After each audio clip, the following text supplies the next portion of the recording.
question? Hello, Neverwinter. Making a statement? It would appear that the previous strategy that I put up for this boss was deemed as unacceptable by the devs, and they have since made it so that if those summoners happen to fall off the edge, they will get spawned back into the centre of the arena, angry and in a position where it's going to be even more difficult to deal with them. So here is a slightly different strategy from a DPS perspective.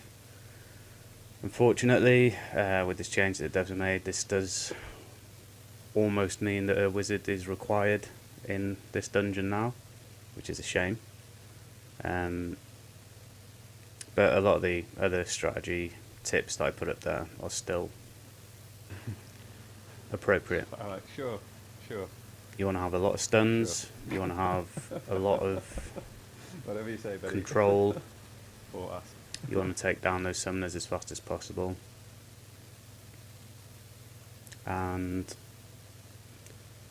as a wizard, if you happen to be playing the wizard role, you're going to want to be ready to push any hounds that spawn off the map. So what we usually take to do, like I said, like previously, these bosses are not Tingly. they're not high burn bosses. You kind of get punished for burning too high.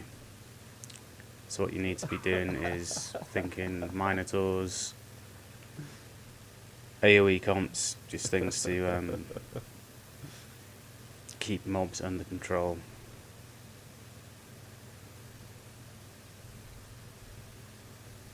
And the previous advice remains true, so you can avoid getting the red fire dot put onto you if you stay close to the boss.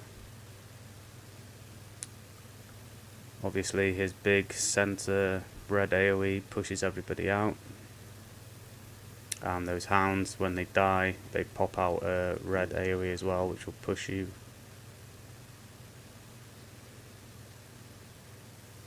In this instance I'm using Icy Terrain and Ray of Frost for a bit of extra control. If you can go in and entangle the summoner as soon as possible. They can't use their powers when they're stunned, entangled or held in some way. So good things for this are like Minotaurs,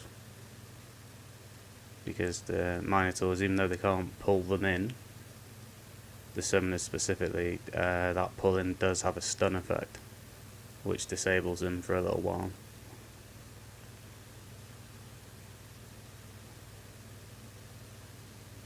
And that red, it is possible to dodge that red if you're quick.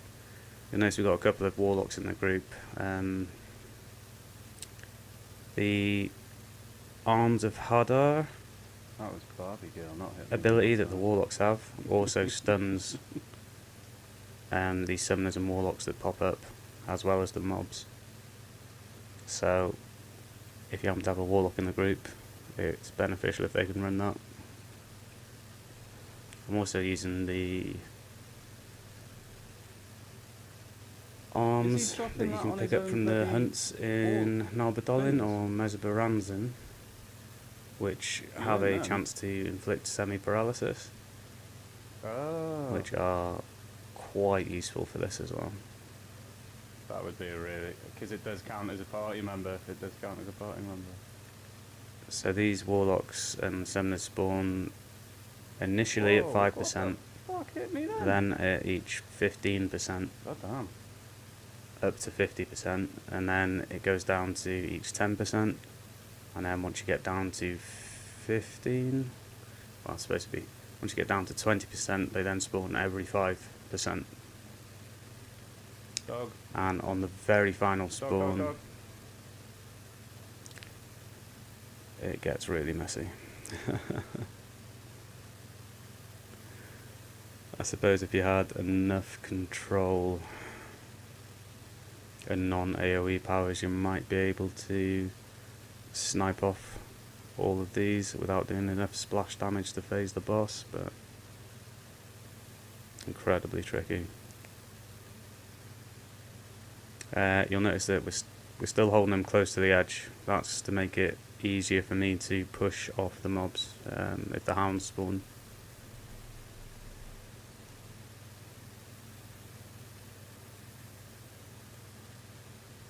And you may notice as well that we're saving artifacts to throw onto the summoners or warlocks when they pop up.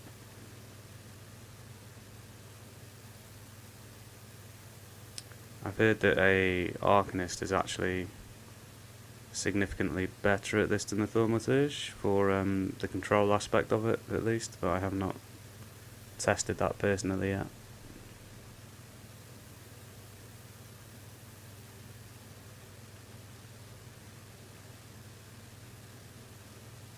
Just like that. And of course the advantage of the Warlock Healer is that they can shield, and they also have that lovely AoE cleanse on the Revitalise, just in case. Rogues are particularly and specifically useful for this boss. If they stealth and use their smoke bomb, they automatically grant everybody combat advantage, which effectively doubles your damage. So if you happen to have a rogue and a wizard in the group, you're very on your way to completing this boss. It's just quite unfortunate that they've made it basically incredibly difficult for certain compositions of groups to complete this. Not impossible, just difficult.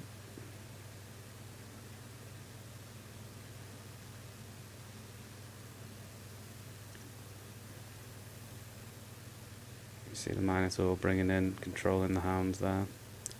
The icy terrain, of course, also slows them if they do spawn. And then with Repel in R1, I can handily push them off the edge. And that just frees up the tank from getting overwhelmed. Bye bye, doggos. And we're staying very tight to the boss so that we don't cause that circle fire blaster spawn. But who knows, maybe next week the devs will come out and say, oh actually that circle fire thing's supposed to hit you no matter where you are. And we'll have to do another updated mechanics video once we've figured out how to stop that one from happening. Exciting times, guys. Yeah, so this is just an update to show you an alternative strategy to the previous one I put up. It is all still subject to change. There has been talk about them still tweaking and altering bits in this dungeon, so if it changes again and this one no longer works, then advanced apologies.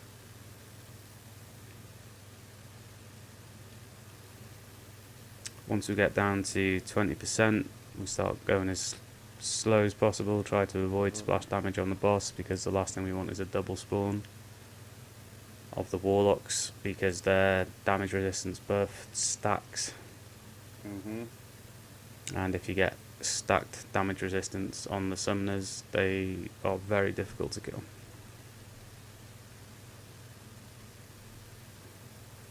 There's an alternative strategy where you take down the warlocks first. This is also viable.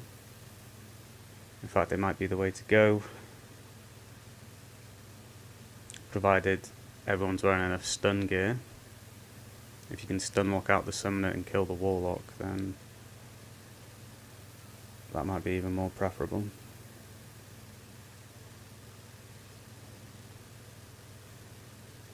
We do have a slightly more advanced strategy now where you can burn the last 10%.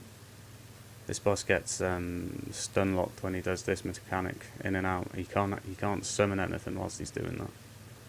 So if you've got no warlock up when he goes into that phase, and you have enough burn, you can potentially just burn him straight through from 10 to 0. But it does get quite messy. Well, I mean, it's messy either way. But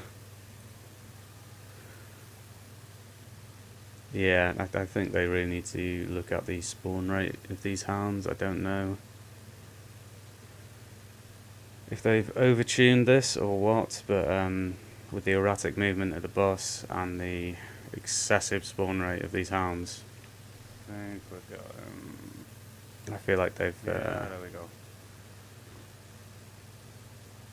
not really thought through the mechanics of this Hold one. on till the end though, Dome. But anyway, there we go. That's a slightly updated strategy for defeating Oh that God, boss. that was I funny. hope that helps everyone. Obviously, there's going to be more strategies than that, but the basic idea was position the boss relatively close to the edge. Don't position him so close to the edge that the summoners drop off or that he drops off. Push the hounds off when they appear. And go quite slow. And try to avoid splash damage in the last 20%. So, thank you for watching, everyone. If you like this video, please leave a like. If you like a lot of videos, please subscribe. Good luck. Take it easy.